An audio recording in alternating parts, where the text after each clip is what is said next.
GIS की video दे दी थी। आज आपको दिखाऊंगा कि GIS में जो सप्लाई आई है वो कहाँ से आई है, कैसे आगे गई है और वहाँ से कहाँ गई, वो सब आपको विजिट कराते हैं। आइए हमारे साथ। भाई अपनी जो मेन सप्लाई है वो यहाँ पे है। सबसे पहले सब स्टेशन पे तो जो हमारी केबल है तीनों RYB। उसके बाद ये हमारा है सपोर्ट आइसोलेटर, मतलब ओनली सपोर्ट के लिए लगा भाई, और कोई काम नहीं इसका। ये हमारी केबल यहाँ से आई, इसको सपोर्ट किया ताकि इसको यहाँ पे डांट सके। सिंपल भाषा में बोले तो इसको ऊपर रखने के लिए हमारी बॉडी पे टच ना हो।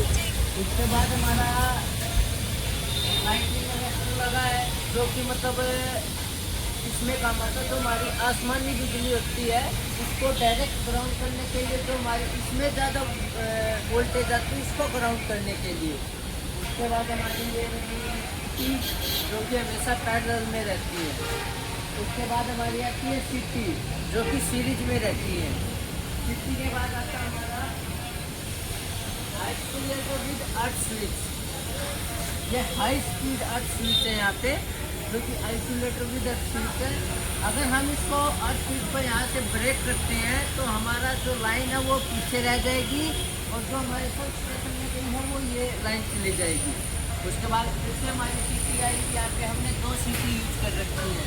ये 200/1 की CT है हमारी। उसके बाद हमारा वही आइसोलेटर सपोर्ट है। आगे हम चलते हैं, दिखाते हैं आपको। तो वो अपना था फर्स्ट सेक्शन में। ये आ गया था सेकेंड, जो मतलब पूरा था आउटपुट हुई है वो यार इन हुई है। GIS में अपने ऐसा जो ब्रेकर है, जो GIS इसके अंदर अपनी डायरेक्ट इन हुई है।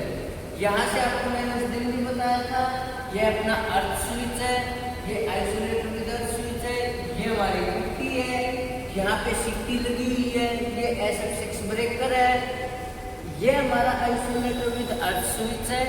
और यहाँ पे एक और हमारा अर्थ स्विच लगा जो हाई स्पीड अर्थ स्विच बोला जाता है।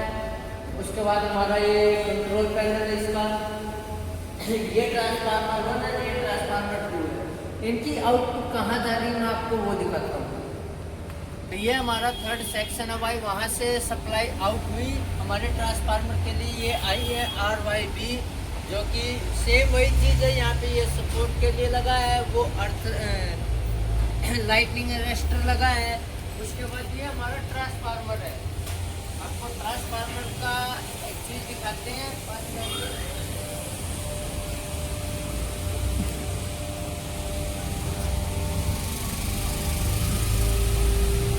वेक्टर ग्रुप दिखा दो ट्रांसफार्मर का। ये वेक्टर ग्रुप है, ये आपका वेक्टर ग्रुप है। ये है DYN11। D का मतलब है डेल्टा, Y का मतलब ये Y बना रखा है, स्टार बना रखा है, N न्यूट्रल हो गया, 11 मतलब 66 kV को 11 kV में कन्वर्ट कर रहा है। वेक्टर ग्रुप हमेशा हर एक ट्रांसफार्मर पे रहता है हमारा। तो इसके मतलब जो प्राइमरी वाइंडिंग है वो हमारी है क्या, डेल्टा। जो सेकेंडरी वाइंडिंग है वो है स्टार। स्टार में हमेशा न्यूट्रल निकलता है हमारा, स्टार में हमेशा न्यूट्रल निकलता है। न्यूट्रल को ग्राउंड किया जाता है। अर्थ और ग्राउंड ये 2 चीज़ें होती हैं, इनके बारे में हम आगे वाली वीडियो में आपको बताएंगे। उसके बाद हमारी इसकी जो आउटपुट निकल रही है वो यहाँ सबसे पहले हमारे इस ब्रेकर पे आ रही है। ब्रेकर दिखा दीजिए इसको एक बार। उसके बाद सेम ब्रेकर हमारा दूसरा है, सेम ट्रांसफार्मर हमारा दूसरा है। 15/20 MVA के हमारे ट्रांसफार्मर है। तो भाई सेकंड सेक्शन का ही ये पार्ट है, मतलब यहाँ से पूरी कंट्रोलिंग की जाती है सेफ्टी के लिए। हमारे जैसा वहाँ पे बना रखा है सेम वैसा ही यहाँ पे ये रिले वगैरह जो कुछ वो हमारी यहीं पे है। डिफरेंस रिले हो गई, मीटरिंग रिले हो गई, एवरीवन रिले यहाँ पे लगा रखी है। वहां से उसको हम यहाँ से कंट्रोल करते हैं, ट्रांसफार्मर 1 को भी, ट्रांसफार्मर 2 को भी और मेन इनकमर को भी।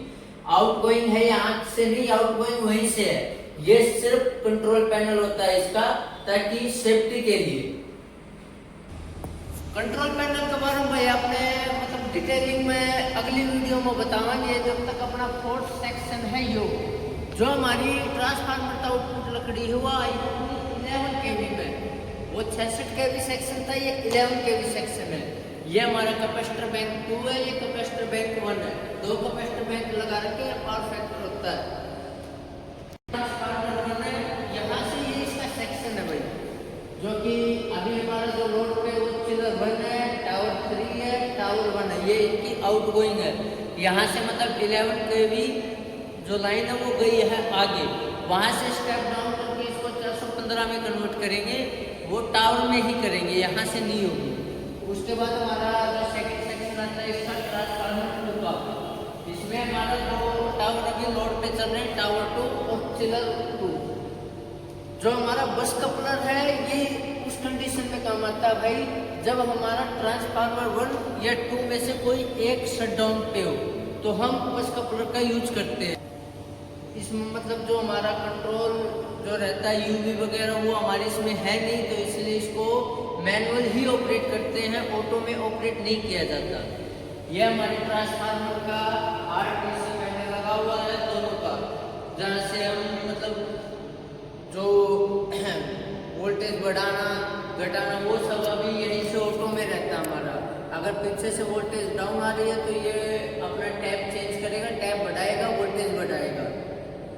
ये हमारे नीचे से ऑक्सिलरी सप्लाई आ रखी है, यहाँ पे ये पावर ये मतलब अपना वो लगा रखा है बैटरी बैंक, जो कि मतलब इसकी कंट्रोल वायरिंग के लिए रहता है भाई, डीसी कंट्रोल वायरिंग के लिए 110 हमने यूज कर रखी है। तो भाई और डिटेलिंग में आपको इनकी सबकी हम वीडियो डाल देंगे। अपने चैनल को लाइक सब्सक्राइब करके रखना, और जो कुछ कमेंट करना भाई, आपको कुछ पूछना हो किसी चीज़ के बारे में, ट्रांसफार्मर के बारे में, ब्रेकर के बारे में, तो आप पूछ सकते हो, कमेंट कर देना भाई। Thank you.